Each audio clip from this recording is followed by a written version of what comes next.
சென்னை மெரினா கடற்கரையில் நமது செய்தியாளர் எழில் காத்திருக்கிறார். அவரிடம் பேசலாம். எழில், வார்து புயல் தற்போது அங்கு என்ன நிலவரம் இருக்கிறது? காற்று எப்படி இருக்கிறது? மழை எப்படி இருக்கிறது? தற்போதைய நிலவரம் குறித்து விரிவா சொல்லுங்க எழில். கிட்டத்தட்ட வார்து புயல் சென்னைக்கு வந்துவிட்டது என்றுதான் நாம் சொல்ல வேண்டும். தற்பொழுது அந்த வார்து புயலுடைய கோரத்தாண்டவும் சென்னை மெரினா கடற்கரையில் நாம் பார்க்க முடிகிறது. தொடர்ந்து அரை மணி நேரமாக அதனுடைய தாண்டவம் மிக அதிக வீச்சில் இருந்து கொண்டிருக்கிறது. சென்னை மெரினா கடற்கரையில் இருக்கிற அந்த மணல்கள் தற்பொழுது பறந்து அதனுடைய தாக்கம் மிக தீவிரமாக இருக்கிறது. சென்னை மெரினா கடற்கரையை பொறுத்தவரையில் பொதுமக்கள் யாரும் நடமாட்டம் இல்லாத பகுதியாக தற்போது மாறி இருக்கிறது. மிக அதிவேகத்துடன் அச்சுறுத்துகின்ற ஒலியை எழுப்பி, அதாவது அதனுடைய கர்ஜனை, அந்த புயலுடைய கர்ஜனையை நாம் இந்த இடத்தில் இருந்து பார்க்கும் பொழுது மிக பயங்கரமாக இருக்கிறது. ஏனென்றால் சுமார் அரை மணி நேரத்துக்கு மேலாக தொடர்ந்து சென்னையில் இது போன்ற ஒரு புயலை நாம் பார்த்திருக்க முடியாது என்றுதான் சொல்ல வேண்டும். இது 1990 காலகட்டத்தில் சென்னையில் இது போன்ற ஒரு புயல் வந்திருப்பதாக சொல்லப்படுகிறது.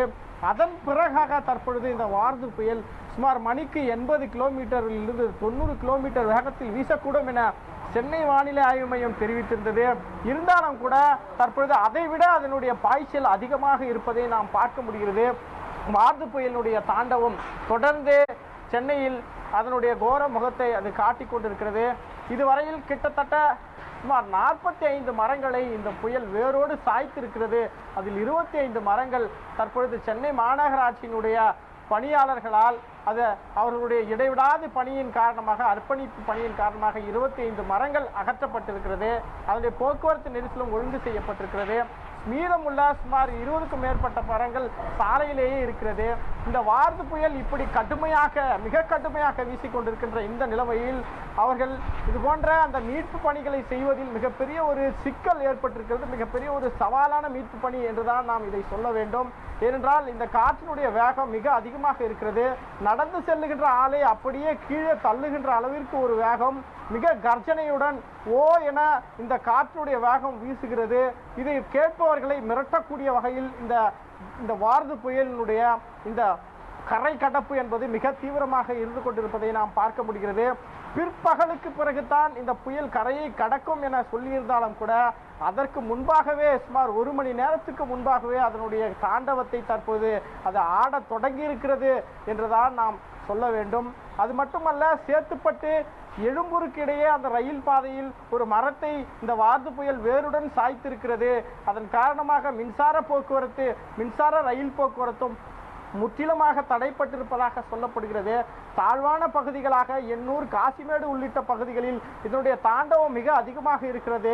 ஏனென்றால் அந்த பகுதிகளில் இந்த கடல் பரப்பினுடைய அளவு அதிகம். அதனால் இந்த காற்று, அதாவது இந்த வார்து புயல் அந்த தண்ணீரின் நேர் பரப்பில் இறங்கி அதனுடைய தாக்கத்தை அது மிக பலமாக அதனுடைய முழு வீரியத்துடன் காட்ட தொடங்கி இருக்கின்ற காரணமாக கடலோர கிராமங்களில் இருக்கிற குடியிருப்புகள் மிக பெரிய அளவில் பாதிக்கப்பட்டிருப்பதாக தகவல்கள் வருகிறது. பட்டினப்பாக்கத்தை பொறுத்தவரையில் இங்கே ஓரளவிற்கு அவர்களுக்கான இந்த கட்டிடப் பணிகள் நிறைவு செய்து தரப்பட்டிருக்கின்ற காரணத்தால் பாதிப்பை பெரிய அளவில் பார்க்க முடியவில்லை. இருந்தாலும் கூட குடிசை பகுதியில் வாழ்கின்ற மக்கள் பெரும் அளவில் பாதிக்கப்பட்டிருக்கிறார்கள். இதற்கு முன்னெச்சரிக்கை நடவடிக்கையாக பொதுமக்கள் மாநகராட்சி மற்றும் காவல்துறையினுடைய அறிவிப்பின் காரணமாக தாழ்வான பகுதி மற்றும் கடற்கரை ஓர பகுதிகளில் இருந்து வெளியேற்றிவிட்ட காரணத்தினால், அவர்கள் வேறு இடத்திற்கு இடப்பெயர்வு செய்யப்பட்ட காரணத்தினால் மிகப்பெரிய ஒரு பாதிப்பு என்பது கட்டுப்பாட்டிற்கு கொண்டு வரப்பட்டிருக்கிறது. போலீசாரும் தற்போது தயார் நிலையில் இருந்து கொண்டிருக்கிறார்கள். போக்குவரத்து நெரிசலை சரி செய்வதற்கான அவர்கள் தீவிர நடவடிக்கையில் ஈடுபட்டிருக்கிறார்கள். ஏனென்றால் அங்கங்கு மரங்கள் விழுந்திருக்கிறது. அதிக அளவில் அடையாறில் தான் சுமார் 10க்கும் மேற்பட்ட மரங்கள் ஒரே பகுதியில் விழுந்திருப்பதாக நமக்கு தகவல் வருகிறது. அடையாறு மண்டலத்தில் அதிக அளவு மரங்கள் இருப்பதே இதற்கு காரணம். இப்படியான பல்வேறு முகங்களில் இதனுடைய தாக்கத்தை இந்த வார்து புயல் தொடங்கி இருக்கிறது என்றுதான் சொல்ல வேண்டும்.